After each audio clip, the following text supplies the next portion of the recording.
This is the Doctor, President-elect of the High Council of Time Lords. I am definitely a madman with a box. Anyone for jelly, baby? I'm the Doctor.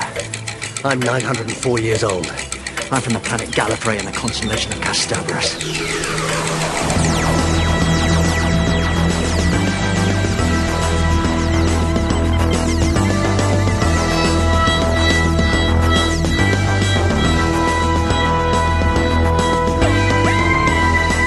Hey Who fans, and welcome to the Big Blue Box podcast. My name's Gary. My name's Adam. And we're at episode 89. 89. Nice. I like what you did there. I wasn't sure if you don't get it. It was supposed to be my impression of D84. Old 84.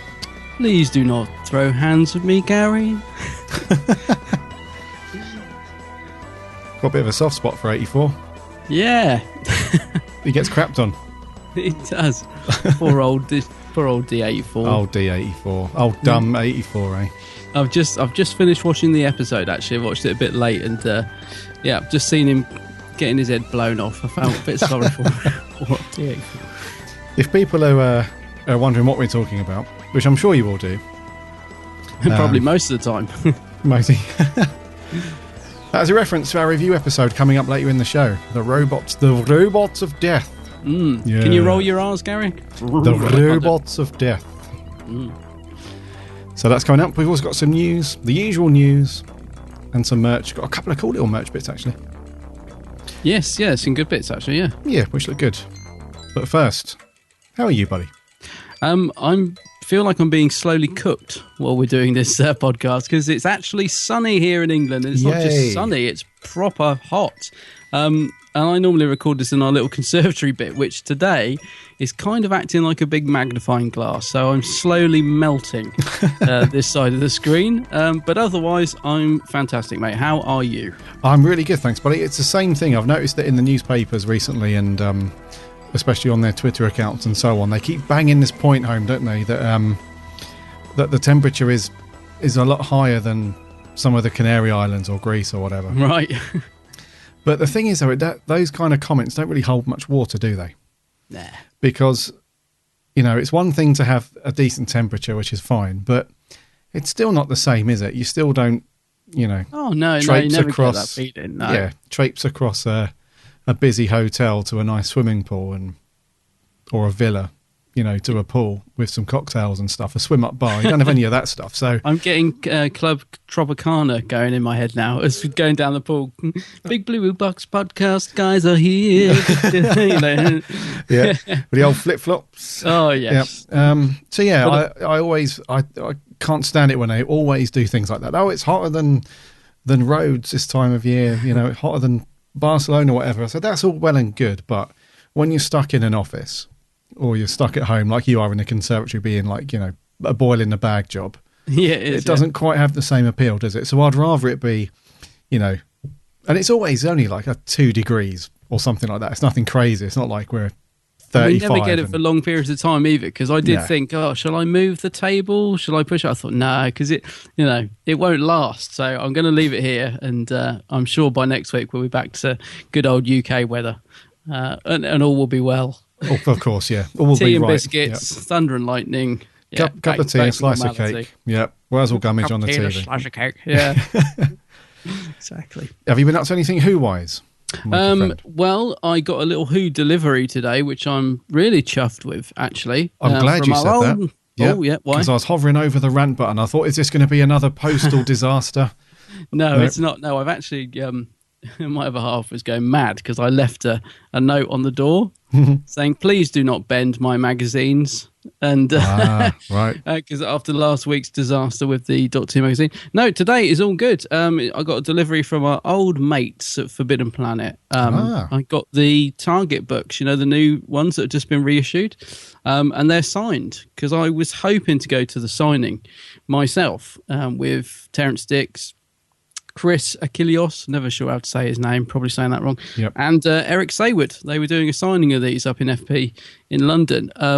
I couldn't make it, so I pre-ordered them online. Oh, cool. And they've arrived this morning, and I've got to say, they really do look blimmin' lovely. These are the new ones, right? The reissue These are ones. the new ones, Yep. yeah. Now, I think they've done 6 or 7. And Chris has done covers for ones that didn't have those retros covers before, and they look a little bit dodgy, like the one of Colin. Oh, right, yeah. Doesn't quite look right. I have to say, it doesn't look as bad, the actual thing. Now it's arrived, it doesn't look too bad. It's still not a great likeness to Colin, but but yeah, they do look really, really nice in hand, if you know what I mean. And I saw something posted on Twitter the other day. Now, I'm assuming this is real. I think the reason Colin's pulling such a weird face on the cover of the Vengeance book is not because Chris is bad at drawing, because he's not. He's really good. But I think he originally had a rope around his neck. This is what I've read. And I've seen a picture of this. And they said, no, that's too much. You'll have to remove that. Now, having seen the original picture where he's got the rope around his neck with that face, I can now see it works a lot better. So because they've presumably digitally removed the rope, it kind of just looks like Colin's pulling a really weird face on the cover, and it doesn't really look like him. But I think now we know why. Yeah. Yeah, it was the rope. The mid hanging scene. Yeah. Yeah, it actually looks, it makes much more sense having seen this. I don't know who found it or where they found it, but yeah, having seen what it was originally like makes sense now. But they're great. I'm really, really chuffed with them. I was going to say, does it look more like something in context? Does it make sense? Right. Yeah. There's no excuse for the Davison one though, because he does look. Oh god, yeah. He does look a bit strange on his one. I think it's the Visitation, isn't it? Yeah, he's not quite got the likeness right there. Do you know what? It must be a thing with Davison, because we had the same issue. Do you remember the Doctor Who pinball thing that we backed on Kickstarter a few months back? And they had the graphic of all the Doctors in a row. Yes, and the Davison one just doesn't look. It doesn't look like. He's got like really long flowing hair, isn't he, or something like that? If I remember rightly, it doesn't. Yeah, it looks more like I don't know, He-Man or something. It doesn't quite. It doesn't quite look like Davison. Yeah, long flowing locks. Yeah, and his face as well. They just haven't seemed to capture it. And I was looking at something else as well on the rear cover of the latest issue of Doctor Who magazine. Might be about the Target stuff actually. They've got just the individual Doctors pulled out of the covers and along the bottom of the page. And I know what you mean about the Davison one. It just doesn't seem to. Hasn't got it right. Doesn't seem to capture his likeness very well at all. No. And as I say, the actual thing in hand, they still look nice, but I know what you mean. If you look at them too long, you sort of not quite right. I wonder how they're getting on with that pinball machine actually, because they were getting funding to get that reissued, weren't they? We were saying a while back. Yeah. I wonder how they're doing with that. They're doing pretty well. I got an email from them last week or the week before, and they were asking me what platform I'd like to have the game on. Oh, excellent. And that kind of stuff. So I think it's almost there. So I think it's progressing nicely, and they've already started a Kickstarter for some new ones as well. I think they've got like an AC/DC themed one and some other bits and pieces. So they seem like they're steamrolling ahead with stuff. So excellent. It's all good. That sounds good. So what have you been up to, mate? Have you been up to much Who-wise? No, not really. It's a bit of a quiet week. Who-wise, I've only watched a couple of classic things. I did find I did finally order the limited edition Pop Funko. The Fourth Doctor one that I've been talking about for weeks and weeks and weeks on end. Like, I'm going to order that. I'm going to find it. I just bit the bullet. I got one of those nice little codes through from Zavvi. Oh, I know. If you just leave it for a couple of months and they say, we miss you, here's 10% off. Yeah. So that came through a few days ago. I was like, right, I'll jump on that and order a few bits from there. So he's on his way. Excellent. He's on his way and will be on the shelf soon. And other than that, no, not really anything Who-wise. I watched An Unearthly Child a few days ago, because I was in a bit of a Hartnell-esque where did it all start kind of vibe. Yeah. So I stuck that on, and then An Adventure in Time and Space. Oh, brilliant. So those two together, I'll tell you what, mate, if you watch those two together, it really does, it always raises up your appreciation for that, that time when the show was first, rocking and rolling. Good shout. Did you watch the pilot just out of interest? Because I absolutely love the pilot. I didn't, but I have. I have seen the pilot a couple of times. Yeah, and it's actually very different, isn't it? It's like Susan's more crazy in it. Yeah. And it's, the TARDIS looks really clean as well. You know, when you first see the junkyard, it looks, all the windows look like they've just been painted. It looks nothing like the battered old dirty prop that we get in the actual transmitted one. And it's got bits where the doors can't close and things like that, hasn't it? Like they can't shut the doors, but they just carry on anyway. Well, they're banging around in the background. Yeah, but I love the pilot because it is Hartnell's more severe in it as well, isn't he? Yeah. I mean, he's quite severe in the one they showed, but he's even more severe in that one. Yeah.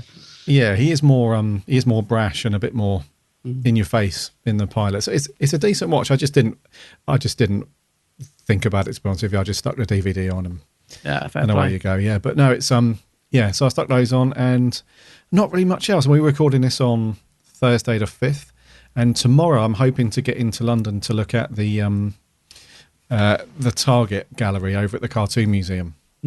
So hopefully if I can get into London, I'll do that, and I might nip in to see our always ecstatic friendly friends at Forbidden Planet, see what they're up to. Oh, you must, of course. Yeah, they're very close actually, aren't they? I was going to say that is the good thing, it is fairly close to each other, so you could do that. It'd be rude not to. Oh, it would. Yeah, I would love to. I don't think I can come. I know you invited me, but I would love to. I'm really, really desperate to go to that exhibition. But we'll see. Yeah, you might be doing something else pretty cool if you can tie it in with you want to go and see Mr. Cartmel, don't you, and his new book signing? Well, I'm hoping. Yeah, it depends on work and things, but yeah, Andrew Cartmel is doing a signing of his new book, The Vinyl Detective, in Forbidden Planet. Next week it must be then, is it? I think it's next Thursday. Yeah. I think. Yeah. Yep. And I, in my head, had sort of planned to tie the two in together, but yes, it just depends. Life keeps getting in the way of all the good stuff at the minute, and it's I don't know, but I would like to do that. Yeah, one way or another, I'm gonna try and get to that. Yeah. And his new book sounds fantastic as well. It's isn't it a guy a vinyl record collector? Yeah, collector, and it's a detective. I don't know. It just when he was talking about it when we interviewed him, it just sounds like a really good concept. I'm really quite excited about that book. Unlike a lot of books where I just buy them and look at the covers for ages and think, right, I must read those, and then they just pile up and look nice on the shelf. I am really actually quite excited to read that one. Yeah. I think it's about a guy that calls himself the Vinyl Detective, and then somebody takes that a bit more literal than just vinyl records and gets swept up in some interesting business. So it does sound really good. Definitely going to get that one. It does. The other thing I was going to try and tie it in with, but they're too close together. I think Comic Book Day is coming up. It might be the following Saturday, actually, or the same Saturday as the Andrew Cartmel signing. And you can go and get they always do special editions of a Doctor Who comic and that. I did get to go to it last year. But I don't know. Again, I don't know if I'll be able to manage it. But I think it might be next Saturday. They're doing that, and they're free. Obviously, you go in and you get a bag of free comics, and there's normally some exclusives, and there's normally a Doctor Who one. There's definitely a Doctor Who one again this year because I've seen it online. It's this Saturday, May the 7th. Oh, it's this Saturday. Mm-hmm. Oh, okay. Yeah, I knew it was close to Andrew Cartmel because I was trying to work out which I could do in my head, if you like. So that's another thing that sounds pretty good. Yep. Yeah. Free comic book day. Yeah. Good times. Yeah, so there's a lot of good stuff going on out there. Indeed. If you can get to it. If you can get to it, of course. Yeah. Right. Shall we land it and get on with some news, buddy? Let's do it.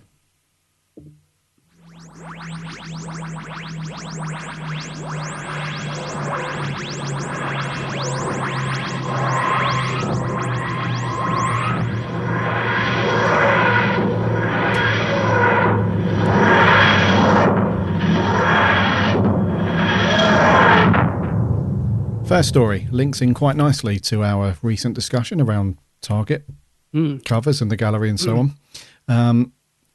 The gallery that we've mentioned at the Cartoon Museum, which features over 30 pieces of art, which were commissioned for the covers for the Target books back in the 70s and 80s. It was opened by our good friends and listeners, Stephen Moffat and Peter Capaldi. Yeah. How cool is that? It's brilliant. And I don't know about you, but I hadn't heard anything about this. So I was quite surprised when I suddenly saw pictures of Peter Capaldi stood on that balcony with the Target books behind him. And I was like, I know that place. He's at the exhibition. What's going on? But I didn't know they were doing this. So, I mean, I suppose they kept it fairly hush-hush. I literally had no clue that this was going on. No. So that's really, really good because the Target books play a very big role in the whole, just the whole story of Doctor Who through the classic years. The Target books are quite important because they're novelizations based off of the TV episodes, aren't they? Yeah. And like a lot of good books, what they should do is they expand on little bits and pieces. They give you a bit more of an insight into certain characters and situations. So if you're a really big fan of a particular classic story, it's always worth trying to pick up the Target book of that TV story because it does give you a bit more info, a bit more insight into what goes on. And you read it and you think, oh, right. Now I understand why these people are here or what they're doing there and that sort of thing, because even though some of the classic stories were spread over 4 parts or 6 parts, they weren't really well known for their character building early on. It was literally a case of the Doctor has landed here, there's a bunch of people, they're doing this, let's just get into it. Yeah. So some of these books, they do expand on why characters are doing what they're doing and why they're there and so on. So they are really good. And the one thing that people love about the Target books, which we do as well, is the covers. Some of them are just amazing. I mean, if you guys have picked up the latest Doctor Who magazine, the one for Genesis of the Daleks is a classic one, such a good one. Yeah. And yeah, they're really good. So the gallery has got much larger versions. It's the original artwork that they used. And it's just great that Capaldi's behind it. It's just another little example of why he's absolutely got that Tennant-y vibe about the fans, hasn't he? And anything going on with the show, he's just there. He's there, So that's great. I just wish we'd have known about it before because we might be able to sneak around and maybe...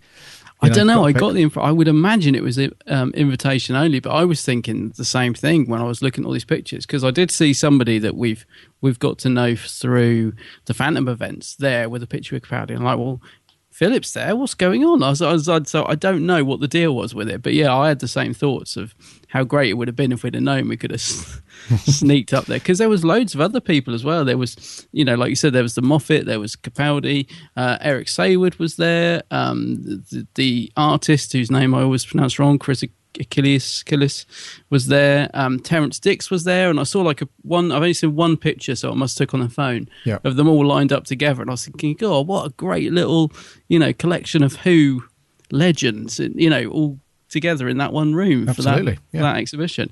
But you're right about the books. They are nice because they do flesh out stories a little bit more than perhaps what you got on the screen. Somebody pointed out the other day it might be quite nice if they did them for the new stories. What do you think of that? Like if they did Target novelizations of the new Who stories. I'd be up for that. Yeah. I would as well, yeah. That'd be great. I think I'd quite like to see that. I can imagine the Eccleston ones, you know what I mean? Like with the sort of Target covers and that. I think it'd be great, actually. Yeah. And I think it would be more...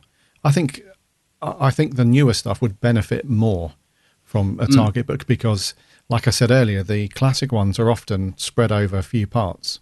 Whereas the modern Who, it's 45 minutes? Exactly. Per story, unless it's a 2-parter or something. So that's even less time to establish characters and circumstance and stuff like that. So I think the newer stuff would absolutely benefit from a Target novelization. Let's do it. Let's make it happen. It would. I think it'd be brilliant. Can you imagine having Target novels of The Empty Child and Rose and all that, and even in the Tennant era, Midnight, and it'd just be great to have those on the shelf. Yeah, I'd love it. Yeah, I'm surprised they haven't done it actually.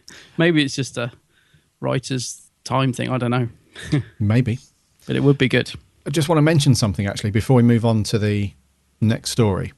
I was going to order the new Target guidebook that we mentioned last week. Oh, yeah. From Telos Publishing. But when I was on the website, I saw a message on there. Actually, I had to go into their news feed because for some reason I did a search for the book just in Google. And then it took me to their blog page or their news page or something. And I noticed a message on there that's not on the product page for the book. Oh. And it says that they've noticed an error in the print. Oh, no. So I think they said like 4 or 5 pages of the gallery section, the colour's incorrect or the colour's faded or washed out or something. So I've tried to reach out to them. I've emailed them. I've sent them a couple of tweets, but I've had nothing back yet. That was about 2 or 3 days ago. So if anybody knows anything about it and can maybe point me in a direction of a contact with somebody there or something, just so I can check, because I don't want to order the book knowing that there's a potential problem with some of the pages. No, especially not with something like that. Yeah. No. So they did say they were going to fix it and so on, but I just can't get any more info at the moment. So if anybody knows anything or anything like that, please get in touch, and that'd be useful. That's a shame, because they were planning to sell this at the thing you're going to tomorrow, to this exhibition, weren't they? They're planning to have the new version of the book there. Oh, that's a shame, because I'm although I've got the original, I still want to get the new one to sort of keep pristine and have as a hardback edition. So yeah, I like you, I don't want to get it until I know they've corrected it. Otherwise, I'll be flicking through and checking every page, and oh no. So that's good to know, actually. Yeah. So if anyone knows, that would be very, very useful. Okay, right. Well, in other news, our fans of the Lethbridge Stewart novels will be very excited, because the cover for the next one, The Showstoppers, has just come up. This is written by Jonathan Cooper. And we've said this before, the covers for these books, again, are just brilliant, aren't they? They've got their own style. They're sort of retro. I mean, we love these covers, don't we? So, and this is another absolutely cracker. Yeah. Seems to be the thing these days, cool covers. Drags you. Well, it's a bit like the vinyl, isn't it? I was speaking to that chap in the record store day, people were saying people buy them just for the covers and don't play them. They stick the vinyls on the wall, and it's that thing of a physical product, isn't it? Oh, yeah. Yeah. And when we were chatting to Andy Frankham-Allen, I think it was quite a few months ago when we had him on the show before. Yeah. When we were talking through the very first book that they brought out, he did actually say that they were going for that Target style. It was influenced by the old Target covers and so on. And they do look really, really good. You can tell that the look and feel that they've gone for is very much, like you say, the old retro style and the old Target style. And they just look fantastic. They really do. So when's the Showstoppers out? That's the one that's coming up. That's the latest one, isn't it? Well, it's up for pre-order. I must admit, I did click on the website earlier, Candy Jar Books website, to see if I could find a date, because I knew we'd be doing this. But I don't think it's got an actual proper official date. It's just up for pre-order, but it must be quite soon, I would assume. It must be, mustn't it? Yeah. I must admit, I'm talking of these novels, I'm absolutely gutted, actually, because I messaged our old mate Andy the other day, because they released a book called The Havoc Files. It was kind of a collection of the online stories and an in-between, and it was a very limited run. Now, I don't know how this got past me, because I'm always checking things like this. I don't know, I must have just been asleep that week, because I was really gutted to have missed out on that, because they've all sold out. I think it was a run of 300. So I messaged him and said, don't know how that one got by me, but have you got any kicking around? And unfortunately, it looks like they haven't. But I was like, my OCD can't handle it, because I've got all the others. I can't be missing one in the middle. But and of course, had a look on eBay, going for stupid money. Of course. Yeah, it really annoys me. People just buy them and sell them for loads of dosh. Although, I understand it. But so, a bit gutted, missed out on that. And again, it's got another cool cover, and I just thought, I wanted that in my collection, really. But yeah, the cover is very nice, actually. Yeah. And if you haven't checked out some of the previous, just to remind you guys, if you're, we're talking about a book that's like the latest in a series of books. So if you haven't checked out any of the Lethbridge Stewart novels, they're so good. And sometimes Andy retweets people's reviews and so on Twitter and Facebook, and it's always reviewed really highly. It's always viewed like it's a cracking Doctor Who book. So if you haven't checked them out yet, go back and pick up The Forgotten Son. That's the first one. Go and check that out. You can pick it up at Candy Jar. Was it just candyjarbooks.co.uk or something like that? Co.uk, yeah.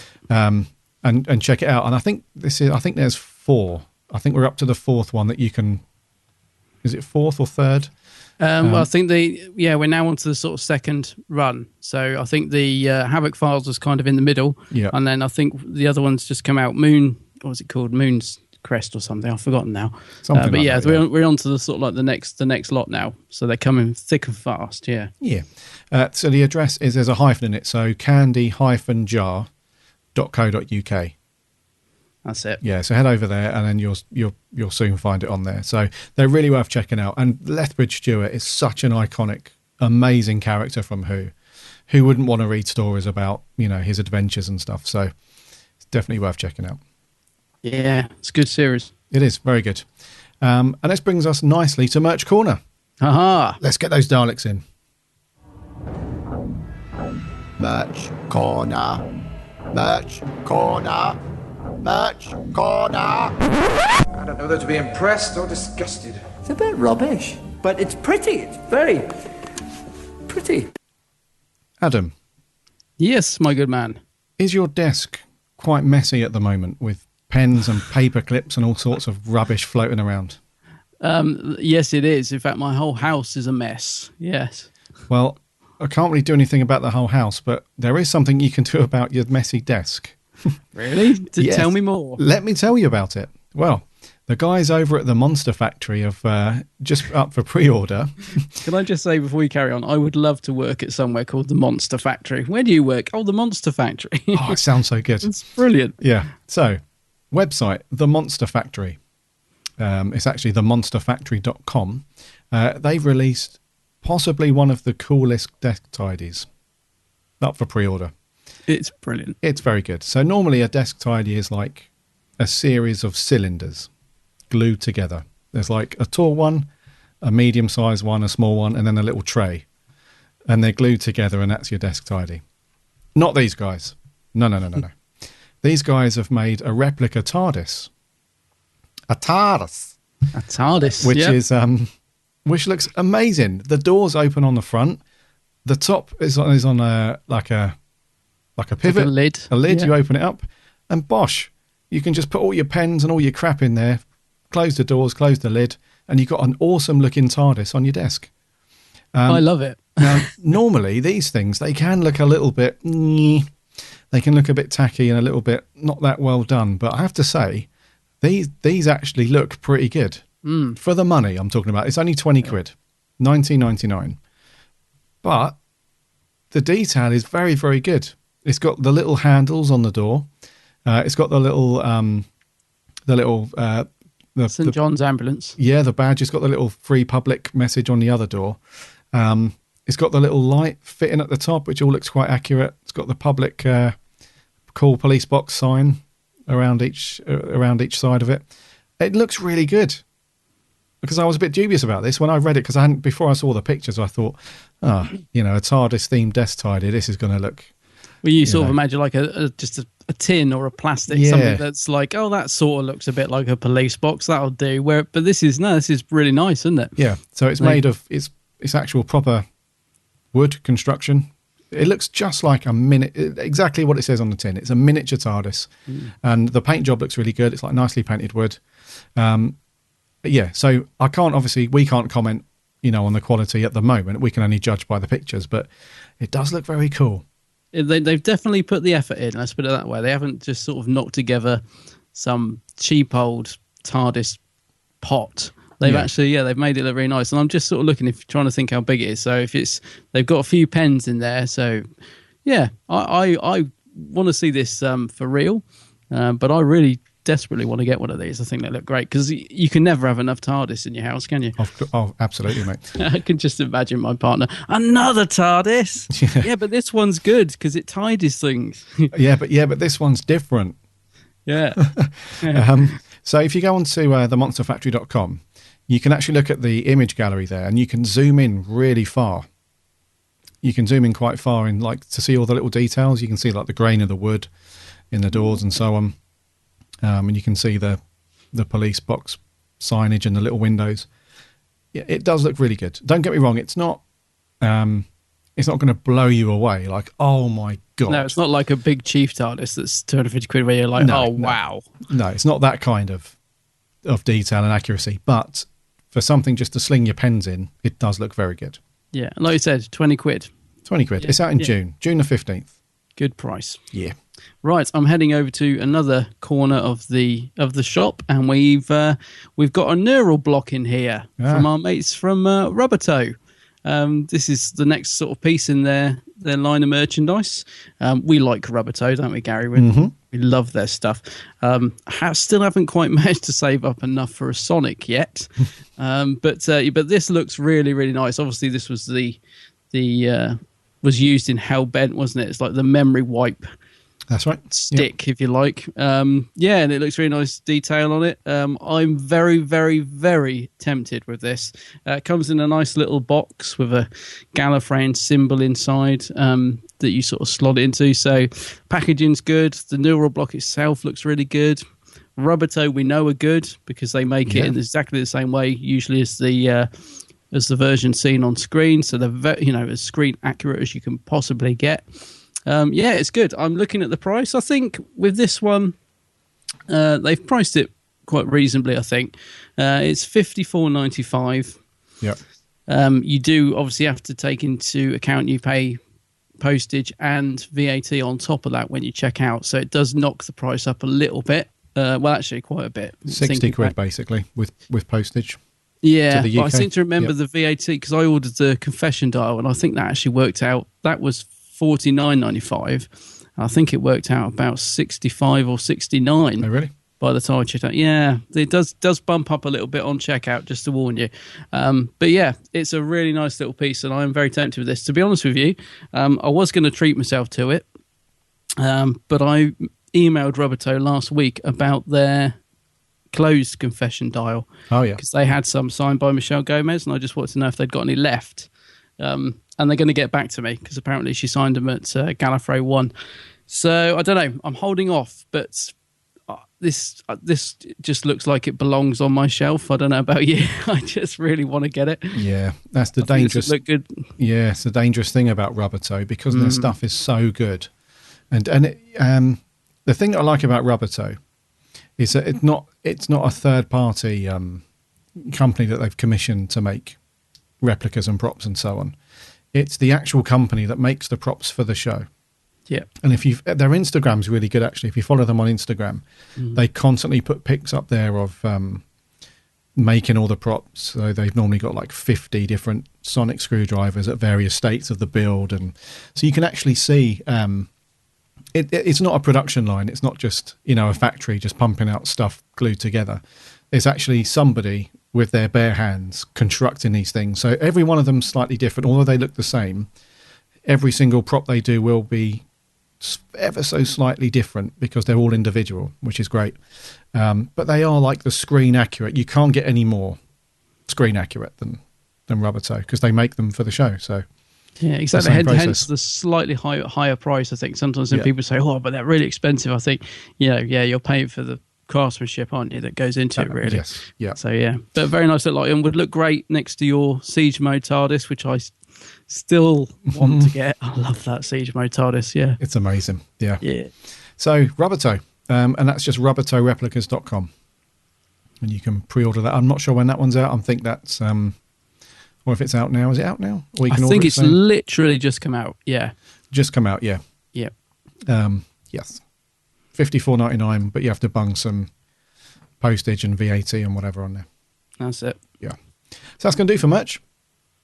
Let us know if you pick anything up. I think I'm going to order that desk tidy, even if I don't put anything in it. It's just a nice little TARDIS, and it looks great for the money. It's just something nice to put on the desk anyway. So, yes.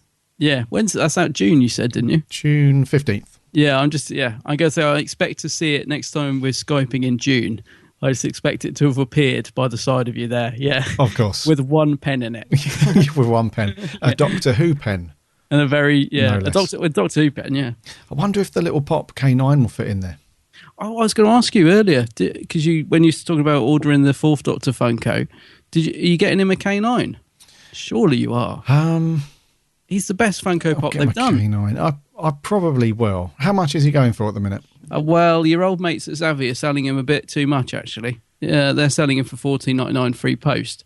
but I think I got mine from Forbidden Planet International for $10.99 free post. So he's worth $10.99. He is small, but he's brilliant. I'd pay $10.99 for him for sure. Yeah, if they've got him in stock, I think he was $10.99. Yeah. Oh, okay. Right, yeah. You've got to have a K9. You've got. Oh, come on. Well, I was going to pick him up. I thought he was going for around 20 quid at the moment. He does vary, yeah, because he was quite hard to get. But then I think there was suddenly a bit of a influx of K9s. He suddenly, you know what Funko Pop are like. Yes. You can't get them for ages, and then suddenly they're everywhere, and then they're gone again. Yeah, yeah, that's true. Actually, when I picked up my glow in the dark 10th Doctor Regeneration one, the one that was on the internet but felt like forever. I went into 3 or 4 different shops while I was in Toronto. Nobody had even heard of it, let alone stocked it. And then I went into this video game shop and I had like 50 of them piled up on the wall. Really? Yeah. Blimey. They're like buses, aren't they? Yeah, exactly. Yeah, because you got yours a lot. Well, I had to wait quite a long time to get mine. Yeah, you had yours ages before me. Well, yeah. Yeah, but obviously you went all the way to Toronto to get yours.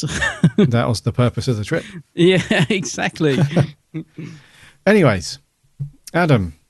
Hello there. Or should we call you D something? Pick a number. D94. D94. What are we reviewing this week? This week, Gary, we are reviewing the 4th Doctor classic, The Robots of Death. What are you doing here? Why? Does it upset you? The penalty for what you have done is death. That's far enough. What are you doing here? I followed you. I'd come over here if I were you. Slowly. Now either it followed you, or else it homed in on this. It depends which of us is going to kill first. Kill the Doctor. Kill the Doctor. Kill the Doctor. Kill the Doctor. Kill, kill, kill, kill, kill, kill, kill, kill, kill. Lots of killing going on. Dudley's music there, fantastic. Brilliant. Yeah. So, The Robots of Death, a 4-parter back from the 29th of Jan, 1977. Wow. Tom Baker, of course, with Louise Jameson as Leela. And it's just those two, and quite a large supporting cast in this one. Yeah. And really quick synopsis: the Doctor and Leela are land inside what looks like a sort of a mobile mining vehicle of some sort, and in actual fact, it's one of the people on board is trying to free the robots from sort of human slavery. So he's sabotaged the mission. He's got these robots, which are mainly basically service robots, aren't they? They're servants, essentially. Yeah. This guy has sabotaged them to kill the crew, and thus releasing them from their sort of servient duties, which is basically it. Yeah, it's pretty much a sort of whodunit, but we kind of find out who fairly early on, don't we? Yeah. Due to a little bit of a very simplistic writing circumstance, we kind of know who it is anyway, because this person was just not seen for like an hour while everyone else was getting killed. So it's kind of obvious who that person was, but there we go. I was just wondering, actually, the first time, if you can remember, the very first time you watched this, how long into this story did you think, well, it's Dask, isn't it, his name? Yeah, I mean, it wasn't too hard to figure out who the culprit was, but I can imagine some people would be like, I thought it was Paul. I thought it was Paul. So yeah, Robots of Death. Before we get into a bit more detail, what do you reckon, dude? Has always been and always will be one of my all-time favourites. I blooming love it. Yeah. I think it's absolutely brilliant. Yep, I love it, mate. No more to say. Got lots of things to say, but my overall impression of it, and also I've seen it quite a lot of times. and I always watch them again, even if I think I know them off by heart. I always watch them before we review them, just to make critical notes, because you see things when if you're watching something for enjoyment and then you're watching something for review, you always sort of pick out bits that you didn't necessarily notice. So I always rewatch them, and I literally just finished watching this before we started recording because I was a bit late this week, and I just still love it. I think it's a really, really good Who story. There is quite a big cast in it, and I like the majority of them, and the ones I don't like tend to get picked off pretty quickly anyway. No, overall, I think it's a cracking story. It is quite simplistic. You're right. It's a whodunit, isn't it? But like you said, it's not drawn out too much. Like you said, it's a pretty straightforward whodunit. But I think there's enough in there to sort of to make it better than your standard whodunit. So I really like it. What about you? Cool. I really, really like it. I love this one. It's so good. When we come on to our scores later, there is I'm probably going to have to knock a point off, purely because I cannot stand the majority of the supporting cast. Oh, really? But that aside, I mean, it's not too much of a big hiccup for me. But that aside, it's a cracking story. Yeah, it's a great story, and Tom is great. Tom is really good. He's excellent in this. Yeah, and it feels like him and the Doctor and Leela have been travelling for ages. Well, yeah, this is what surprised me actually. Again, about watching this again, because is this Leela's second story? I forget now. It's very early on. Yeah. And we know that Tom didn't really like the character of Leela, so there was a lot of frostiness between them for quite a while, I think. So it's surprising actually that A, they gel so well in it. Yeah. And B, why I sounded a little bit surprised when I said Tom is absolutely fantastic in it is because he seems really on the ball in this one. I mean, he always is, but there are some stories where I think he really shines and stuff. And this one, he kind of almost underplays it a little bit for Tom. It doesn't go too crazy in it. And I just thought he was great in it. But I love the pairing with Leela as well. And I was just surprised how well they gel with all the things considered going on behind the scenes. Yes. At that, at that time, if you like. Yeah. Yeah. I mean, that's what I was going to come on to. Because I'm sure that you told me long time ago when we were talking about, I don't think we were even talking on the podcast. We were somewhere and we were having a discussion about Tom and this kind of frostiness and, they didn't really get on very well for the first, it's quite a few episodes, wasn't it, into filming before? Well, I think, Louise says that I don't think Tom maybe wasn't necessarily aware of it, but he didn't like the character of Leela. And Louise Jameson always says that she thinks Tom kind of blurred the line between her and Leela because she found him very difficult to work with back then. And I think the thing was Tom got on so well with Elizabeth Sladen that when she left, I think it knocked him a bit hard, and he just kind of, I think at one point he wanted to do the show with just him, didn't he? He said, I don't even need a companion, when Sarah Jane left. So I think it took him quite a while to actually get used to A, having this new companion, B, having a character that he didn't think suited his Doctor. And I think they obviously are very good friends now, but they certainly weren't the best of friends back then. No. But you wouldn't know from this. I think they're really, really great together in it. You wouldn't know there's anything amiss. And it's quite interesting, actually, because I know Tom wasn't over impressed with the script either. I don't think he thought it was one of the best Who scripts at the time, because there's a famous story about him really mouthing off about it, not knowing that Graham Williams, the new producer who was taken over, was stood next to him or something. Yeah. So I don't think Tom was that enamoured with the script, but you wouldn't know. It's just, as I said, I just think it's they both give a great performance together. I really like it. In fact, I like it more than, I think the Doctor becomes quite sort of not nasty, but quite snappy towards Leela after this. He can be quite brutal with Leela, yes. I think, sometimes in later stories. And I don't like that. I much prefer this sort of more gentle relationship that they've got. Yeah. Yeah. That's what, I mean, that's what almost surprised me a lot was if you hadn't seen much of the Doctor and Leela stories, and you pick this one up and watched it, you'd think that this was maybe one towards the end of their run because they work so well together. It's crazy. Considering how Tom felt about the whole thing. It must have been hard for Louise Jameson as well to really get into it, knowing that the star of the show wasn't really your biggest fan.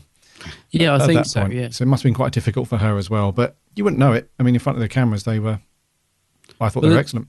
Yeah, I was going to say there's just tiny little scenes, like there's a bit, when Leela bandages up that woman's arm, and the doctor's like, "Did you do that?" And there's these little charming moments between the two of them, which we didn't get so much of later on, I don't think. But I quite like that. Yeah. Okie dokie. So, in terms of like story and watching it as a classic story, and having the DVD, you can watch them all together. How do you think the story sort of goes through from start to finish, the direction and stuff? So Michael Bryant on directing duties, and obviously Mr. Hinchcliffe on producing the whole thing as usual.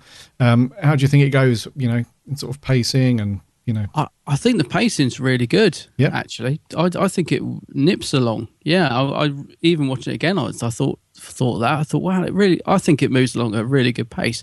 I think the direction's really good. Michael Bryant, you said, didn't you? Yeah. I think the direction's really, really good. There are a couple of bits in episode 1 and 3. It seems to be on the same set as well, so maybe it was done on the same day. When they're on the sort of bridge of the sand miner, there are a couple of bits where the editing / camera work is a bit dodgy. Like they sort of, there's a bit where the camera sort of shuffles over because they haven't got the line right. And there's a bit, I'm sure you must have noticed this, where they seem to hold on the actor after they finish saying their line. So there's a bit where Zelda goes something like, "We're not going to do it this time, Commander." And then she just sort of stops, and it's almost as if she's waiting for someone to say cut. So there's a couple of bits like that. I don't know if it's down to the editing or the camera work, but I'm guessing that's just that they didn't have time to go back and redo it or tidy it up. But I don't know if that's down to direction. I think it's probably just down to, we've got to get it in the can. That's good enough. And there's nothing wrong with it, but there are a couple of bits like that where it's, a little bit shaky. There's a bit where the camera work's a bit shaky in episode 3 where it's sort of not in the right place, and you sort of see it shuffle over. And I think sometimes they would have gone back and said, hold, redo that. Whereas in this, it's kind of let go. But yeah, but otherwise, I think direction's pretty good actually. Really do like it. Yeah, it's got a nice form about it. I found that because I remember the first time I watched it, and until I watched it this week, I remember thinking to myself, it's a great story, and I really do love watching it, and Tom's great and so on. But I remember the direction being a bit flat for me, and the pacing and stuff. But when I rewatched it this week, I found myself going through the episodes quite quickly. So, sometimes when you watch, I don't want to name any names off the top of my head, but when you're watching, a handful of classic Who, it can feel a little bit like, oh my God, can this please hurry up? Yeah. Time lash. Yeah. Yeah. But with this one, I found myself like starting the first episode and literally clicking my fingers, and we're at the end to the cliffhanger. And it was literally like that. It was like bosh, bosh, bosh, like, 4 episodes back to back. And I was like, where did the time go? Because it must have just been one of those times when I was really into, in the zone and really enjoying this at the time. And I don't remember it being like that before. But that just goes to show that it's absolutely worth rewatching stuff, even if you didn't really, because we've said that loads of times, haven't we? Even if you're not really a fan of something and you didn't enjoy something that you watched a year or so ago, it's definitely worth rewatching them.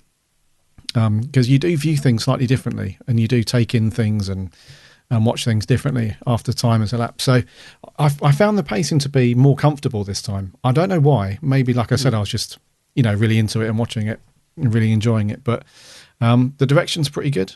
There's nothing crazy going on. There's no real fancy camera work. All it really is following people around, and it's in the corner of a room, observing conversation, but it's still pretty good. It's still nothing to complain about.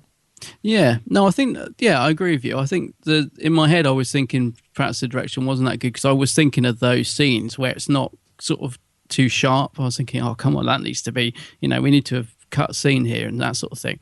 But yeah, watching it again, I don't think that was really down to direction. But I don't know. Yeah, you're right. He doesn't try anything crazy. There's no sort of shots where he's like filming from the floor upwards. He's not doing anything too adventurous in terms of that.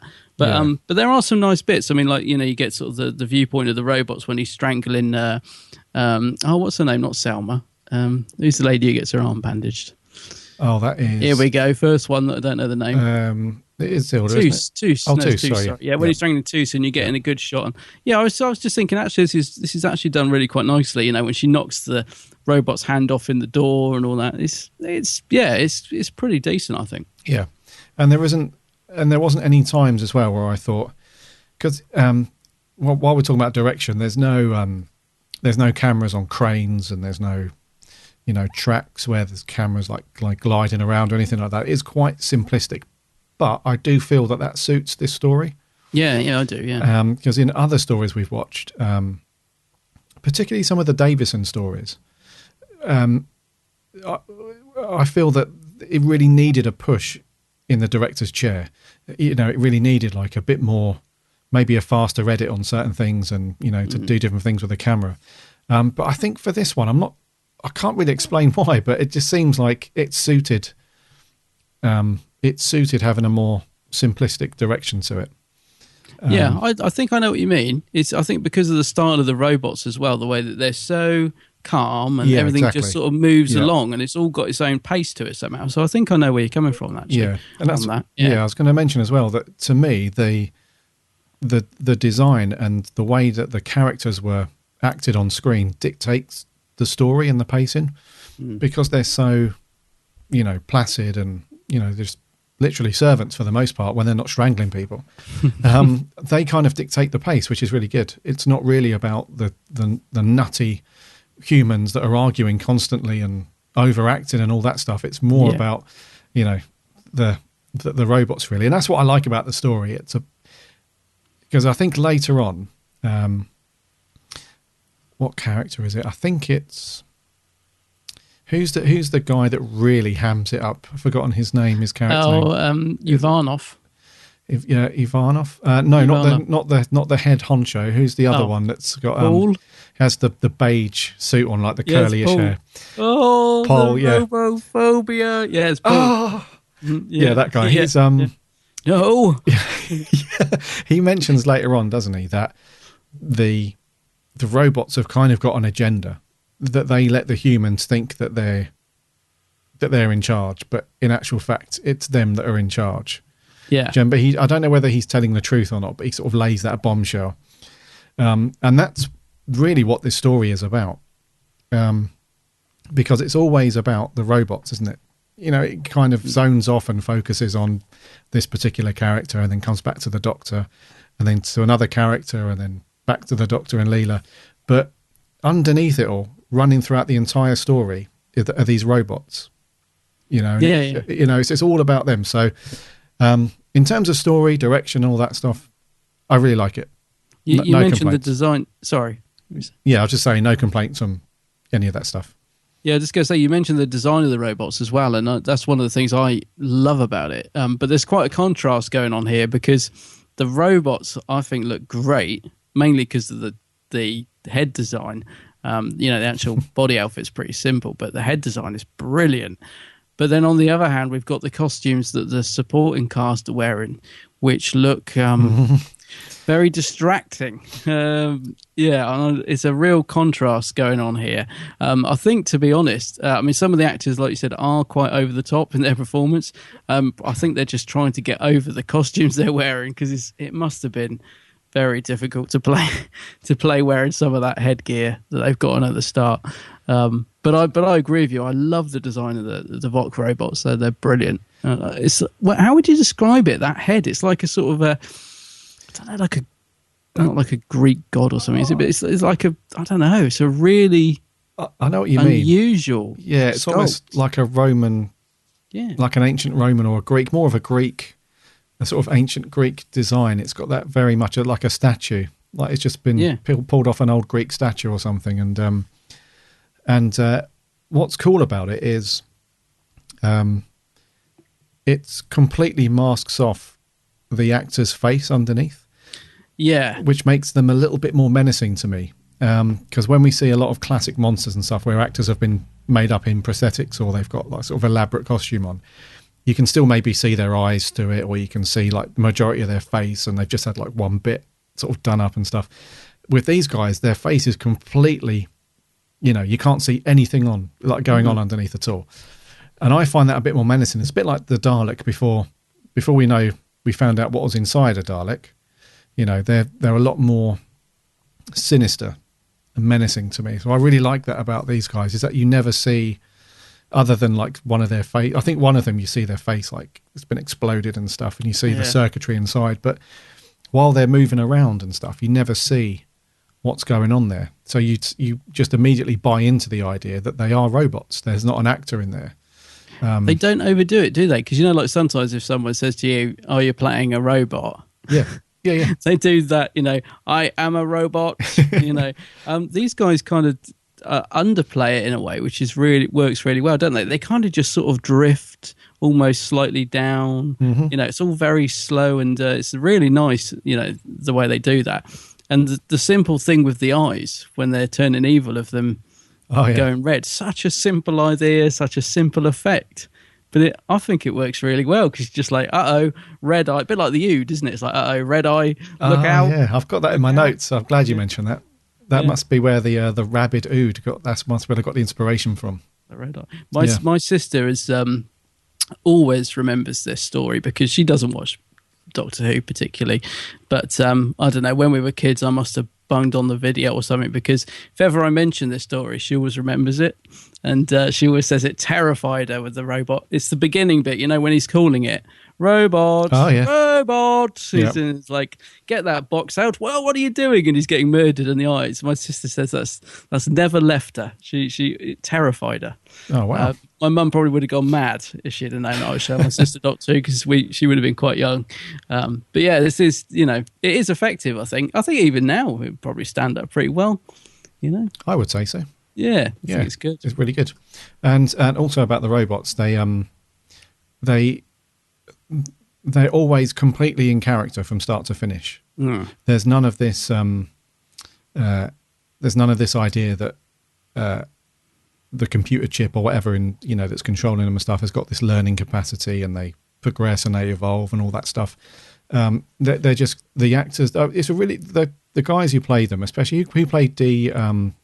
Now I'm going to have trouble pronouncing his name. Gregory DePolnay. DePolnay, yeah. Gregory DePolnay, and Seven as well. Miles Fothergill. Yep, those two.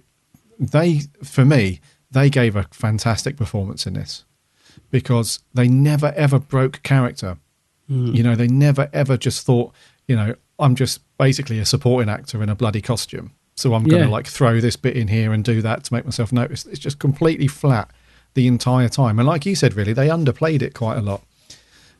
Even when just they're delivering dialogue, it's exactly the same throughout the entire story. Yeah, and I was trying to work out why D84 is so likeable, because I was thinking, you really love D84, but what is it about that performance or that robot that makes him so... Because he's not in it a massive amount, but when he dies, you really are like, oh no, not D84. Maybe it's when he's chatting to the Doctor, and he's got the voice as well, isn't he, where he almost sounds like so sad. Yeah. And the Doctor's like, would you like to come with me? Yes, please. And I don't know, to make a character like that so likable in such a short space of time, I think is quite hard to do, really. Yeah. Well, I always thought of him as like a C-3PO type of character. He's got that very sort of British butler feel to him, where he hasn't got any... I mean, like we've said, he hasn't got any ideas of world domination or murder or anything. He's just there to serve a purpose. And he's just very likable, like C-3PO. Yeah. A lot of people find him annoying, but I quite like him. And he means well. Yes, he does. He means well. Yeah. It's like when he says to the Doctor that he's failed, he's like, I have fails. And the Doctor's like, yeah. Oh, no, of course you haven't. That's the sort of thing you would do around him, isn't it? You'd sort of want to comfort him and protect him. Yeah. Yeah. You want to give him a cuddle. Yeah. Just make sure he's He's all right. Just make sure he hasn't got one of those bicycle lights in his hand. Oh, the little What is that? reflectors. Yeah. The little bicycle reflector, yeah. In fact, I will never look at bicycle reflectors and marigold gloves in the same way ever again. Or no, because After watching this. doesn't that mean that you're targeted for death, basically, or for destruction, whatever it is, with the little reflector? Oh no! Oh no! The robots. Yeah. Robots are fab. They are good they in are. this. Yeah. Let's talk about the cast, supporting cast. Okay. Let's talk about Zilda, because she gets bumped off fairly early, doesn't she? Poor old Zilda. Poor old Zilda. But we find out that her younger brother actually died on one of these missions years and years ago, which is why she's got such a bad attitude towards Uvanov. Uvanov, yeah, that's right, because it was kind of Uvanov. He kind of left her. Yep. Yeah, he left her brother to die outside the spaceship so he could get more Zucanol or whatever it's called, didn't he? So she's got a bit of beef with him. There's a bit of beef between two, which I find unintentionally funny. She's got beef. I love it. So she's the first one to get pipped. No. There's a guy, isn't there, who gets pipped in the little mini warehouse. Oh, that's it. Yeah. Chubb. Is it Chubb? Rob Edwards. Yeah. Chubb. He gets strangled quite early on, doesn't he? Because I'm still not sure because he gets killed, and then there's someone in that pit where the Doctor gets covered in wood chippings or whatever. I'm still not sure who that was meant to be, actually, but yeah. There's a couple of people get picked off quite early. I don't know. I rewound it actually to see if I'd missed something there, because I was thinking, well, who's that meant to be? Unless he's been put in there to hide the body. But then Leela finds a body under a sheet. I'm not sure. I got a little bit lost at that point. Yeah. But yes, Chubb. He's the first to go, and then Zilda. I like her feistiness. I do. Yeah. I love it when she goes mad on the speaker. You did it, Uvanov, you murdering scumbag. And she's really letting loose over the whole spaceship antenna, isn't she? I love that. She cuts loose, yeah. Yeah, and then it cuts off with a scream. Yeah. Okay, what about... we'll come on to Dask in a minute. What about Paul? Chief Commander Paul? Yeah. Well, you know what? I know he's over the top in that scene. Is he? You mentioned. Well, is he? I didn't notice at all. He does go over TC. I do. I like the actor though. I like David Collins because he pops up in a few other stories as well. So I do like the actor. I think he's all right at the start because I think he plays that. You know when he locks Leela in the room and he just gives her that shifty look. I mean, they're trying to make you think it's him, but we already know it's not. But yeah, I think he's all right for the beginning of the story. I think it's just when he starts when he sees the blooded hand of the robot and it pushes him over the edge and he starts hiding under tables. I think that's when his performance perhaps he starts chewing the scenery off a bit. Yeah. Because I always do find that bit funny, and it shouldn't be funny, but I always do find it funny. So, do you know what, buddy? His costume though. Well, what's the thing with the Well, he keeps checking it. Is it supposed to be a speaker? Because he keeps looking at it, doesn't he? I don't know what it's meant to be, that little it's his little, like, communicator thing. Yeah, because when she screams, he kind of lifts it up and then sort of goes, oh, no, that's not it. Yeah, because I think I know what's going on there. Yeah, I think some of them had them around the wrist, but he had it as like a medallion. Sort of, he was pimping out. He was... as you would. Yeah. He was representing, like, the Bee Gees vibe. Yeah. But yeah, he's... I just couldn't buy into his character at all. Okay, fair enough. I just found him...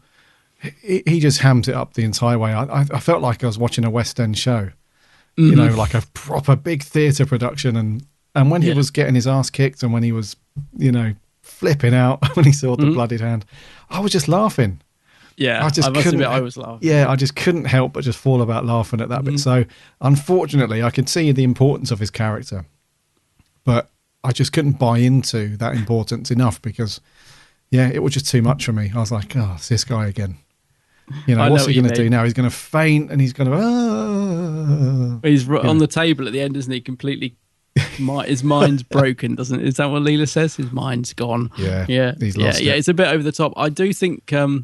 I do think there is someone that is even more over the top, but we'll come on to them in a minute. But I know what you mean. He is a bit OTT. Yeah. And we also find out that he's actually got a phobia of robots, hasn't he? Robophobia, yeah. Robophobia. Now, Big Finish did an audio of called Robophobia. That was ages ago, wasn't it? Well, I was about to say not that long ago, but actually, now I think about it, probably is about 5 or 6 years ago. But I remember thinking it was really good because it's the Seventh Doctor and it does slightly tie in with this story, but I can't remember anything about it. I remember quite liking it though. And I just love that term as well, Robophobia. Yeah. What's the other thing they say as well, which is an in-joke? Hang on, I've got it in my notes. Grimwade syndrome, the Grimwade theory, which is that director that I was on about. You know, the one who's, I couldn't remember, Peter Grimwade? Oh, of course, yeah. So the Grimwade symptoms and theory is all a bit of an in-joke with the cast, which I like as well. Very good. Yeah. And let's talk about Toos. Pamela Salem. Yep. Salem. Yeah. She's a nice actress, actually. She goes OTT a bit, though. Well, she does. I think it's infectious. I can just imagine them, because they used to rehearse things back in the good old days, didn't they? They actually used to go in a room and act it out in a hall so that when they came to record, you know, they were all fluid and whatever. So I can imagine them just in the rehearsal acting this all out and just each one just getting bigger and bigger in their performance. Do you know what I mean? Because it's clearly rubbed off on them. But I like her. She's not in it as much as I thought she was, actually, because she pops up in Remembrance, doesn't she? Remembrance of Dalek she's in as well. But yeah, I think she's all right in this. She's not terrible, but she does good injured arm acting. Oh yeah, yeah. You know, she does good acting there. And she doesn't hold back as well when she's smashing the heck out of that robot's hand and it's trapped in the doors. Yeah, I like the sound effect of it. It's clunking on the floor. Clunk. It's a bit more effective than the boing sound effect when Leela throws the knife at the robot. That should not have been left in. Boing. Yeah, that's more cartoony than. Yeah. Not quite sure what's going on there, but no, I don't think she's that bad, is she? Well, she's been hanging around with David Collins for a bit too much, I reckon, around this time. But because she does go OTT quite a bit, especially when the camera's on her and it's a point of view of the robot, and she's getting strangled on the bed, and you know, she's going a bit nuts then. But she's all right. She's okay. She's not terrible, but yeah. What about Dask? Let me in! Let me in! The guy that's like the evil scientist guy behind it all. Yeah. Mastermind of the whole thing. Yeah. So this was there were two things that made it very easy to identify him as the bad guy, isn't there? So the first one is that he just disappears. Literally for like an episode and a half, we don't see him. And seeing as we see every other human, he's the only guy left that can be behind it. So you know, by the power of elimination, it's like an easy one, you know, because we see all the other people, you know, the robots try and kill a couple of them, and we see, excuse me, the Doctor conversing with these people and so on. The only person we don't see is Dask. So, it's him then. It's got to be Dask, yeah. And the other thing was, there's a bit where one of the robots is staring at a computer monitor, and it's him, and they've done this kind of strange effect, like a sort of colour inverse thing, but they haven't done it well enough, so you can see it's him. You can clearly see it's him, because he's got very strong features, that actor, anyway. Yeah. So even if you try and disguise him behind, you know, brilliant 1970s BBC effects, you can still see it's him. Yeah, that's what I mean. Yeah, you can clearly see it's him. So the big reveal, you know, when you see him with his face painted up in green and silver and stuff like that. And then there was a scene, wasn't there, where he's in like a gold. Now that's weird, isn't it? Because he's only in that lovely outfit for one scene. I was thinking maybe they should have used that costume more. Like when he's on the screen, why wasn't he wearing that hood then? We could have been like, who's this hooded creature whispering around? Because he does try and talk differently when he's on the screen so that we don't know that it's Dask. Of course. You know, but it's like, he should have wore that lovely hood more, because that's actually quite creepy, that outfit. It reminds me of like a Hammer horror film. I really liked it. It looks really good. And you can imagine as well, the guy who played Dask, David Bailey, is like this is the voice I'm going to use for, my evil persona. David Collins is like, no. That's not way too theatre enough. You've got to go husky. You've got to go the whole hog. So, but yeah, the guy playing as well, David Bailey, I thought he was pretty good as well. I think he suits. Yeah, he's well cast. I think he's quite creepy looking. Yeah, and with the exception of the scene where he's trying to break the door down, with the exception of that scene, like let me in. But I love that bit. With the exception of that, he wasn't OTT like the others. He played it fairly downbeat and was quite. But with that scene though, he goes nuts. I love that scene. It's so over the top. I love it. And it's just the way it pans back and he's going. I wonder if that was like one take or if he had to keep doing it. Now, a little bit more, David, coming down from the control. A little bit more, please. Yeah. A little bit more theatre, please. Let me in. It's probably like, this isn't working. Get David Collins in here. How's he going to do under this? The table. Yeah. Oh, God, that bit where he's... where he's hiding under the table. What's he doing? Leela's basically like, what the hell are you doing down there? She more or less just kicks him to see then. Get on with it. Oh my God. So yeah, but David Bailey, it's pretty good. He's okay. And there is that great line when he's got the doctor tied up on the table when he's like, the doctor calls him over and says, Dask, you look ridiculous in that outfit. I love the little bits in the script like that. There's loads of one little liners like that in this, which is brilliant. I mean, Jelly Babies gets a mention in this one, doesn't it? Would you like a Jelly Man? Old Borg, isn't it? Yeah, hilarious as well. Shut up!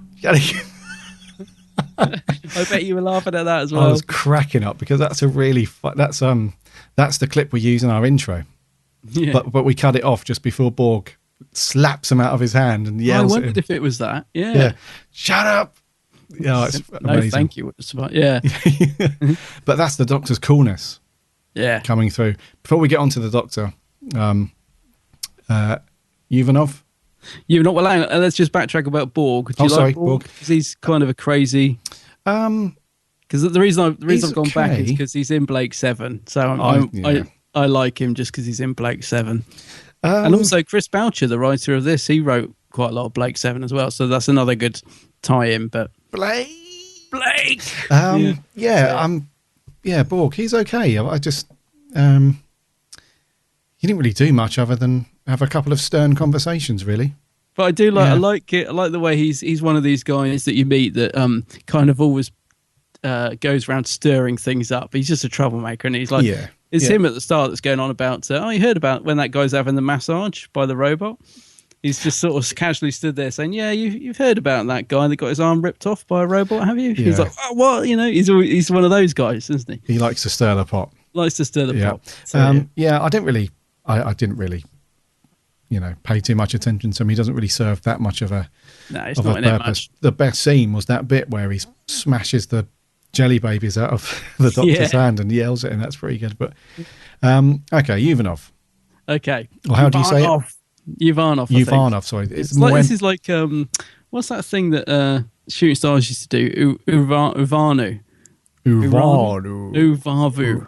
Something like that. Uvanov, I think. So there's more emphasis on the A. Uvanov? Yeah. Right. Okay. Uvanov. Wow. Some OTT there. For me, he wins the award for the chewing the scenery the most. He's definitely giving it all. The thing is with Uvanov is he's really annoying. He's really over the top, but I kind of find him quite funny because of it. The only thing is that there are certain scenes where I don't feel like he's taking it seriously. There's a scene at the end, I think it was in the clip you played actually, where the Doctor's like, you brought the robot in, he's going to kill one of us. And he's sort of just prattling about. And he's not really, I don't feel he was taking the role that seriously, I have to be honest. He was prattling about. But you know what? He makes me laugh, and I think it's unintentional, but I kind of like him just for the fact that he is so over the top. I think he fits in with the rest of them brilliantly. Yeah. And I love all the stuff between him and Zilda.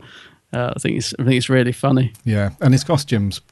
My God. Quite OTT to match his character, isn't it? The big hat and headgear. Yeah. It's all crazy, but he's all right. I honestly thought he was going to get killed when I first watched it. I thought, well, he's got to, he's like the sort of horrid dictator, bully type of character. He's bound to go. Yeah. But he survives to the end. He does. He's there with Toos, isn't he, at the end?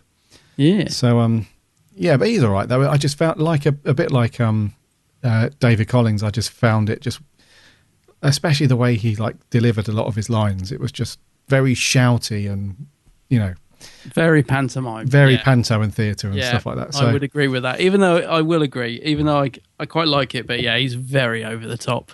Yeah, almost right from the word go as well. He kind of just, I think he was probably wanted to steal the show a bit. I think, but doesn't quite manage it. Yeah, he's all right though.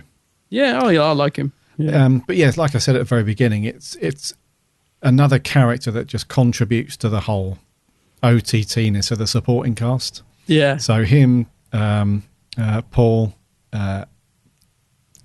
Dask, I suppose, in the one scene where he goes mental by the door. Yeah. Zilda a little bit too. So the whole thing, maybe it was a direction, I'm not sure. Maybe he was just like, cut, and he's just screaming at him like, what are you doing? This is Doctor Who. This isn't the flipping news you're reading. So I don't know. Maybe, they were asked to ham it up a bit and make it a lot more dramatic than, I'm not sure. But it would just cross that line. He definitely does. He goes way over the line. Yeah, there's no doubt about that. Still doesn't detract a lot from the story. It's still a great watch, and it's still, fantastic Doctor Who. It's just, you have to just appreciate, their OTT-ness at times. Oh, definitely. Yeah. I gotta say, I think it's one of those stories. Some people, so if you watch this with friends, they would probably think it was just, that sort of acting. They'd be like, God, wow, they really overacted in back then, didn't they? You know what I mean? They wouldn't be able to take it seriously. Whereas I think, we watch it and kind of invest in the story and kind of go along with it. Yeah. You're saying about the action though. One thing I did think was that the cliffhangers are pretty good on this one. They're quite full on. Yeah, they really build up. The only thing I don't get though is, why does Dask sabotage the spaceship? I think it's episode 2 in it where they got to cut that wire. There's a rather nasty BBC explosion where they. Yep. Because I was thinking and then they start sinking. So it's a sort of lose-lose situation, isn't it? Because I get that Dask is trying to kill them all off, but surely he doesn't want to kill himself off. I didn't quite get what he was trying to do there, but that it made for a great cliffhanger. But not quite sure what the sabotage plan was. Yeah, I think he sabotaged the miner because he didn't want them, because I think it's in episode 2 where Ivanov is like driving the miner and scooping up all the sand and whatever it is that they're mining. Yeah. I think they said they're like 50% capacity to what they should be. So I think if he had soldiered on and got it done, they then would have been on their way home. Oh, I see. And then he couldn't have, couldn't have like pipped them off that easily. So I think he sabotaged the ship so that it was all stationary and nobody could go anywhere. I'm with you. That makes more sense. Yeah. Yeah. But he's old Dask. He's just got he's a man with a plan. He is indeed. Yeah. Talking of the man with a plan, let's finish on the Doctor himself, Tom Baker. I know we've mentioned him and Leela already, but a fantastic performance from Tom. Absolutely brilliant. On form, completely. Playing that real funny character when it's needed. Very serious, again, when it's needed. And like you said, these lovely little one-liners, these little comments that he makes here and there, like when Borg slaps the jelly babies out of his hand, he just doesn't react at all. Yeah, he's just like, a simple no thank you would have, those little moments where, and just the way that Tom delivers them as well. It's like, that perfect casting thing where some people are just destined to play a certain character. Yeah. Like the minute that they escaped the womb, it's like you're destined, it's just one of those things with Tom where he's just such a joy to watch, especially stories like this, where you think, wow, nobody could have delivered that line or that scene or whatever any better than Tom Baker. Just brilliant. Yeah, Tom is definitely the Doctor at this point. I mean, in terms of, I think even in his own head, I think he was literally living and breathing the role. And, you know, Tom Baker and the Doctor had become one, I think, at this point, because he's almost just effortless. Yeah. You sort of, even though you've got these crazy sets, these crazy costumes, this, you know, the storyline, you still find Tom believable, don't you? He feels like a real person. Yeah. In terms of the character he's playing, he's just almost effortless. I love Tom Baker in this, and there's a really nice scene actually at the beginning of this where him and Leela are talking about the inside of the TARDIS, and he does that thing with the two blocks. He's saying, well, which one's bigger now, and all that, and explaining why it's big on the inside and the outside. Such a really simple little scene, but again, shows that really nice relationship that he had with Leela. You know? Oh, the trans-dimensional theory of size. Yeah. That's it. And also she's doing something with a yo-yo and she's like, can I stop now? And he's like, oh yeah, he could have stopped ages ago. You know, I love that little early TARDIS scene because I suppose that's one of the good things about the classic series. You probably wouldn't get that now because it adds nothing to the story. It's just in there as a nice little scene. So we tend to lose nice moments like that, don't we? In sort of more modern episodes. So it's really nice that you just get this little scene with the two of them at the start. But Tom's brilliant in this. He's like, well, you just said it. He's mad when he needs to be mad. He feels very much in control. Yeah. I think the script is brilliant. Actually, I think Chris Boucher has got some great little moments in it, some great little lines in it.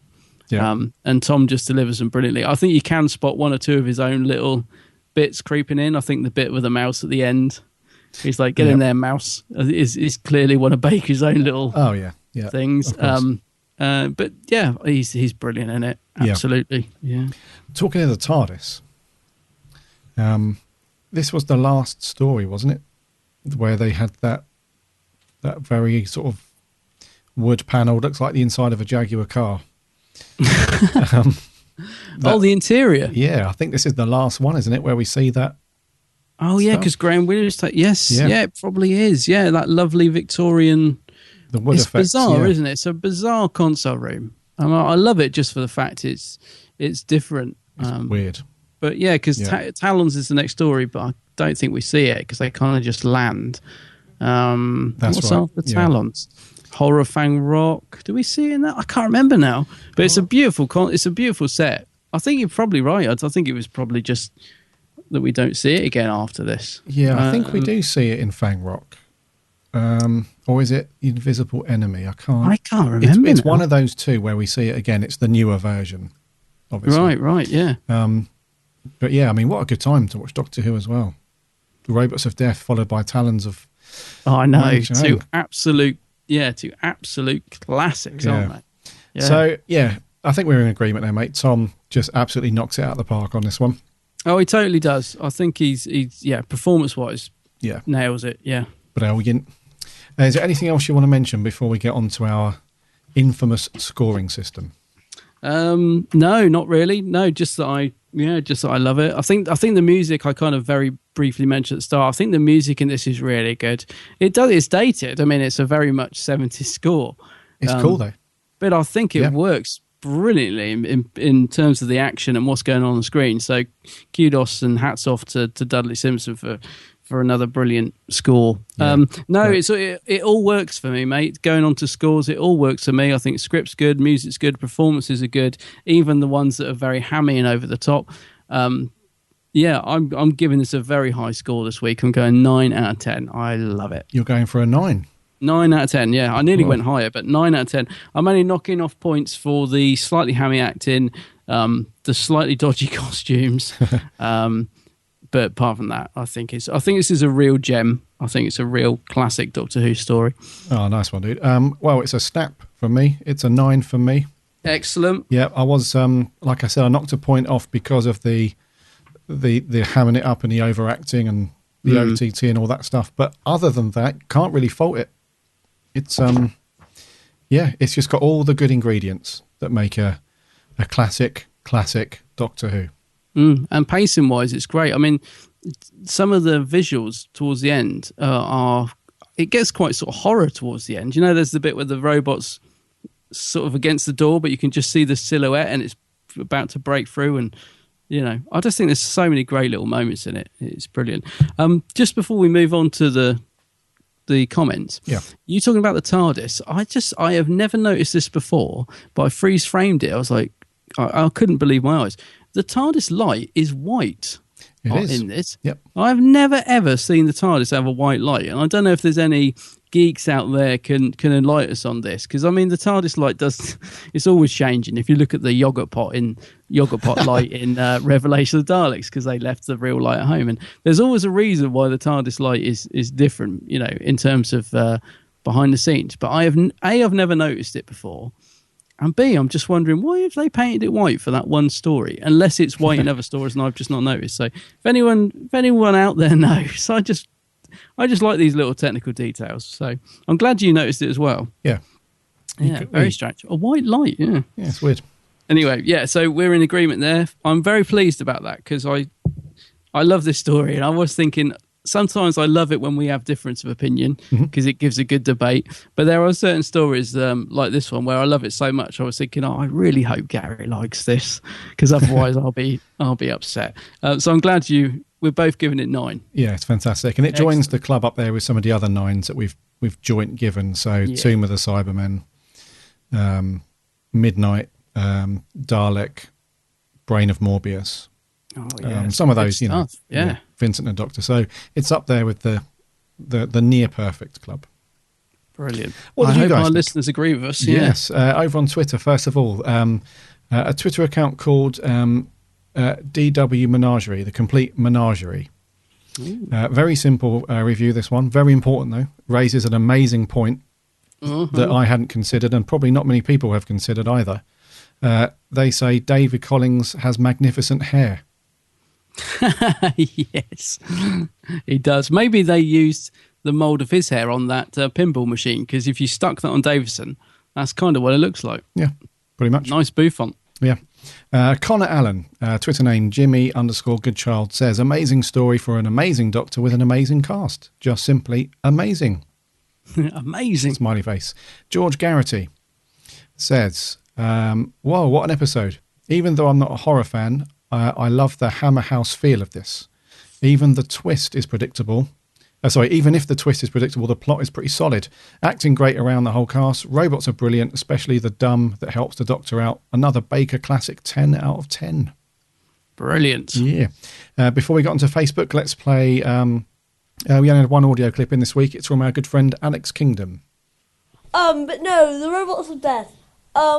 Seriously, the story is fantastic. Tom Baker and Leela, of course, from this is Leela's second story. I really think Louise Jameson is very good in the story, considering it was a second story. And I don't know how the filming worked back then, and that, but for her second story, she's really portrayed well. The fact that in some moments of the story, Tom Baker's kind of got to ground her because she wants to kill people, which is always so brilliant in the companion.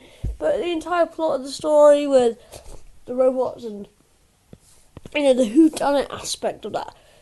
I mean, the show is Doctor Who. I mean, the entire premise of it is, who is this person? So to have an episode based on who is it, it kind of combines with the moral of the show, which I really like. The other characters I can't remember, but I really like the robots. I like the look of them, and I don't think they should come back in the new series, because let's be real, the new series hasn't been nice to old stories, like old monsters from the classic series. So I'm going to give Robots of Death an 8 out of 10. I think it's great. One of the best. See you guys next week. Thank you very much, Alex. Thanks, Alex. Right, on Facebook, Joseph... Oh, no, hold on. Hold on 1 second, because he gave us a bit of a telling off in his... it's Joseph. Yeah, I know who it is. So before I pronounce his name incorrectly, I need to make sure that we're saying it correctly. So he says it needs to be pronounced Howarth.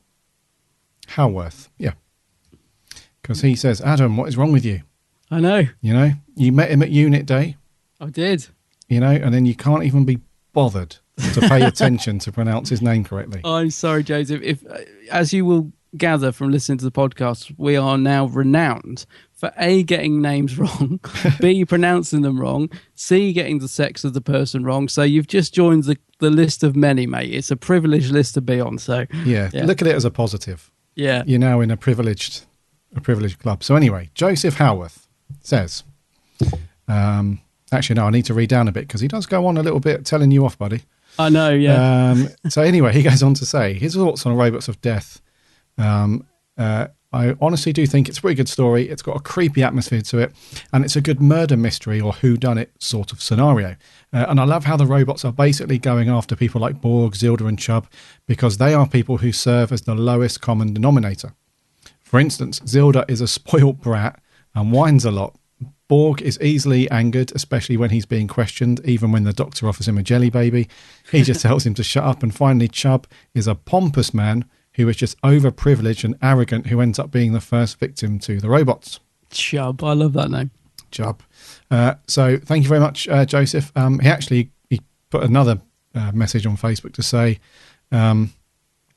with those people around, it's no wonder the commander, Yuvanov, gets into a strop with them and starts quipping at them endlessly. For what it's worth, I think it's a good commentary on the rich and the poor. Tom Baker is definitely on top form of this story. Leela's pretty awesome in it. It's not one of my favourites personally, but it's a very good story regardless. 8 out of 10. Brilliant. Thank you very much, Joseph. And I sincerely hope that I've pronounced your name right as well. Otherwise, we're in serious trouble. Lewis Palmer says, despite having watched this numerous times, I'm always on the edge of my seat, and the whodunit aspect is incredibly intriguing. The robots are so creepy. This is an ideal one to get people into classic Doctor Who. Good point. The effect that appears on the robot's eyes when they get tampered with is actually quite unnerving. I can't quite believe that Voyage of the Damned essentially ripped off the premise of this story. Yeah, I suppose so. It is very similar, actually, isn't it? Yeah. And I was thinking of another one, actually, a Colin Baker one as well. That one with Honor Blackman in from the Trial of Time Lord. I think, does that slightly rip it off? I don't know. Anyway. Slightly. It didn't work well. Didn't work half as well. And the fact that the Daily Star called Voyage of the Damned the greatest Doctor Who episode ever was an utter joke. Max. But anyway, I'm getting off track. The Robots of Death is the definition of a classic and a must-watch for any Doctor Who fan. 9.5 out of 10. Oh, yes. I do agree. And he says, quote unquote, please do not throw hands at me. There's so many great quotes in this. I tell you, I wrote them all loads down, yeah. Sammy, she says, and I love her, we love her little synopsis. Overview, don't we? So, Sandmine 4 searches through dust storms on a barren planet for rare and valuable metals with the help of some green and black robots. The problem is someone has tampered with the robots and they start killing off the crew. But who is responsible? And can the Fourth Doctor and Leela save the crew and solve the mystery? Turns out they can. I like the story. Leela is great per usual, and of course the Doctor is great too. I feel sad about the fate of that nice black robot. I liked him, so I'll give it a 7 out of 10. I heard a cry. Yeah, poor D84. Oh, poor. Jeff Waddle says, as good as it gets. Not my favourite Who, but easily in my top 20. Tom at his best. Robot's creepy. Only thing that lets it down is that it shows you who the baddie is early on. Yeah. 9 out of 10. I agree with you, Jeff. Danny Brown says the Agatha Christie type story which still stands up well today. The cast are great and the robots' design still stand up well today overall. 7.5 out of 10. Have a good show, boys. Thank you. Cheers. Ben Smith, one of the best of all time. Extremely creepy and scary. All the casts are great and it's just a gripping story. 10 out of 10. And lastly, Cameron McEwen, formerly Blog to Who. The artist formerly known as Blog to Who. Says it is the perfect Doctor Who story. No flab, perfect cast, and an awesome foe. Cheers, Camsy. Thank you very much, Camsy. Anything on the Geeks Handbag page? Yeah, we had a couple. We had Ryan Hall. He said it's the first Doctor Who video he ever owned, and he watched it to death as a kid. He has vague memories of watching it as a child when it was on TV as well, and that he thinks it could have been the Xmas repeat. I think Ryan might be from the States. I'm not sure. So that's great. Thanks, Ryan. And Brandon Kelly says, when I started buying Doctor Who classic DVDs, Robots of Death was one of the first, and every time I got bored I watched another Doctor Who. I could always skip this one, but I gave it a chance and actually quite enjoyed it. Right. Says because the robots are actually quite scary. The faces of them creep me out, and I also do look a little bit, samurai-like, I think he means. Yeah, I suppose so. Yeah, I can kind of see that. The faces creep me out. All in all, I really enjoyed this episode. If I had to give it a score, it would be 7 out of 10, he says. 7 out of 10. 7 out of 10. Yeah, sorry if I messed up that comment a little bit. It's just, I think he might have sent it a bit like, when you send a text, but you don't read it before you send it, and then half the words are wrong. What do you call it? Predictive text. Oh, yeah. Yeah. I think there's a bit of that going on in there. I'll blame that anyway. Nothing to do with my reading style. Just before we go, Gary, where can I get hold of one of those Laserson Laserson tables? Yeah, I think you have to. I think they're built to order. I wonder if Roboto are going to do them, because I just love the fact they went to the trouble of giving it a name. Because, didn't need to be named, did it? But they've branded it Laserson in very fancy writing. I like that. That's the commitment that the writers put in. Attention to detail. Yeah, absolutely. Yeah, they've invented a brand within the story. Yeah, it's good. I liked that, though. You can't do better than that. Yeah. Rightio. What are we going to review next week, my good fellow? Next week, 10th Doctor. It's a 10th Doctor story, and it will be The Idiot's Lantern. Yeah, from 2006, no less. Will I be pulled into my TV set by, what was it called? The Wire, isn't it? The Wire. Yeah. Yeah, I haven't watched that for a while. Do you know what, mate? I think I've only watched that once or twice. Is there a reason why? We'll see. We will see, won't we? Next week, The Idiot's Lantern. So watch out for the Facebook post for that. So we'd love to hear your thoughts and comments on that stuff. Now, before we close off the show, last week, we very stupidly forgot to announce our book winner, which was Adam's fault, to be fair. Oh, yeah, of course. It would be my fault, yeah. So thanks to Adam. We didn't announce it last week, so we're going to do it now. Why is it thanks to me? Don't blame me. Anyway, so... I reminded you. Oi, oi, oi. Thanks to Adam. It's a good job we're doing this over Skype, or there'd be a slap. There'd be a couple of slaps flying around. Anyway, so we said that you could win the book Wallowing in Our Own Weltschmerz, The Old Adventures, which is a cracking book. And we had quite a few entries on this, actually, Twitter and Facebook. So let's randomly choose one. I'm just going to I've got this little thing that I run on a spreadsheet, and it just there's some music. Yes, and the winner is on Facebook. It was a gentleman called Bob Clark. Bob Clark. Yeah. Sorry. Well done, Bob. I thought he was going to go into something then. No, just well done, Bob. Just well done. Well done, Bob. So, yes, we'll be in contact. We'll probably message you through Facebook and get your address, and we'll get this book on its way to you. Yes, your postman will be throwing it over your wall. Yes. So look at the bottom of the garden for a twisted, mangled, rain-ridden package. Hopefully not, but yes. So congrats, Bob. We've got another giveaway coming up in the next couple of weeks, so watch out for that. And I think we'll do that for 89. Okay.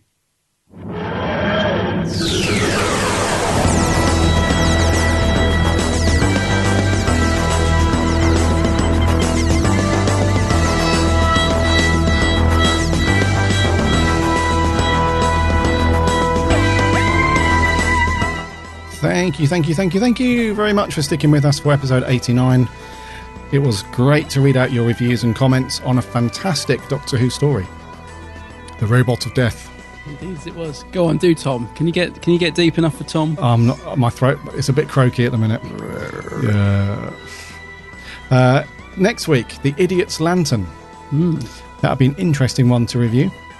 Yeah. So, Tennant fans, look out for the Facebook post, because I'd love to hear your thoughts on that. If you want to send us an audio or a video clip, you're more than welcome to do so. Send it to hello@bigblueboxpodcast.co.uk, and please try and keep it to a minute max. Otherwise, I have to spend time editing and chopping bits out, and I don't want to do that, because we value all of your opinion. I don't want to chop out stuff that you might deem important that I've just chopped out willy-nilly. So a minute max. Minute Max. It's like that thing, isn't it? That famous American thing, 5-minute abs. This is like 1 minute abs, 1 minute message. This is 30 seconds to a minute max. Yes.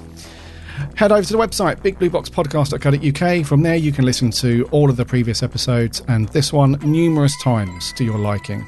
You can also link off to Facebook, Twitter, Instagram, follow us on all that stuff, and you can also click to go over to iTunes where you can listen on there and subscribe. And to the people who do listen to us on iTunes, if you could give us a rating or a review, that would be amazing. That really helps us out a lot. Also remember to check out Adam's channel, The Geek's Handbag.